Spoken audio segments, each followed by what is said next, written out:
বাংলাদেশের ক্রিকেটে আরেকটি ঐতিহাসিক অধ্যায়ের সামনে দাঁড়িয়ে আছেন তরুণ লেগ স্পিনার রিশাদ হোসেন। প্রথম বাংলাদেশি ক্রিকেটার হিসেবে দক্ষিণ আফ্রিকার জনপ্রিয় ফ্রাঞ্চাইজি টুর্নামেন্ট SA-20-তে সরাসরি চুক্তির মাধ্যমে দল পাওয়ার পথে রয়েছেন তিনি। সবকিছু ঠিকঠাক থাকলে আগামী মৌসুমে তাকে দেখা যাবে টুর্নামেন্টের অন্যতম সফলতম দল সানরাইজার্স ইস্টার্ন কেপের জার্সিতে। বাংলাদেশি ক্রিকেটারদের জন্য SA-20 এখনো অনেকটাই অচেনা মঞ্চ। অতীতে কয়েকজনের নাম আলোচনায় এলেও শেষ পর্যন্ত কেউ মাঠে নামার সুযোগ পাননি। তাই রিশাদের সম্ভাব্য অংশগ্রহণ শুধু তার ব্যক্তিগত অর্জন নয়, বরং বাংলাদেশের ক্রিকেটের জন্য এটি বড় মাইলফলক হতে যাচ্ছে। মাত্র 23 বছর বয়সী আন্তর্জাতিক ক্রিকেটে নিজের প্রতিভার স্বাক্ষর রেখেছেন এই লেগ স্পিনার। দেশের হয়ে ধারাবাহিক পারফরমেন্সের পাশাপাশি বিদেশি ফ্রাঞ্চাইজি লিগগুলোতেও তিনি নজর কেড়েছেন। বিশেষ করে পাকিস্তান সুপার লিগে তার পারফরমেন্স ছিল দারুণ প্রশংসিত। এরপর অস্ট্রেলিয়ার বিগ ব্যাশ লিগেও নিজের সামর্থ্যের প্রমাণ দেন রিশাদ।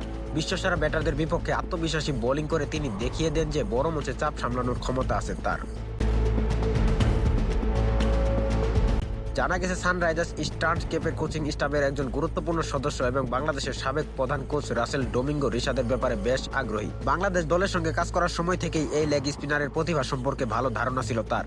সেই আস্থার ফল হিসেবেই এবার SA-20-তে সুযোগের দরজা খুলে যেতে পারে রিশাদ হোসেনের জন্য।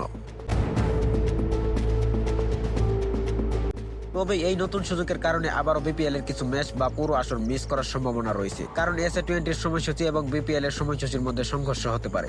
তবুও আন্তর্জাতিক মানের একটি প্রতিযোগিতায় খেলার সুযোগ নিঃসন্দেহে রিশাদের ক্যারিয়ারের জন্য বড় পদক্ষেপ হবে।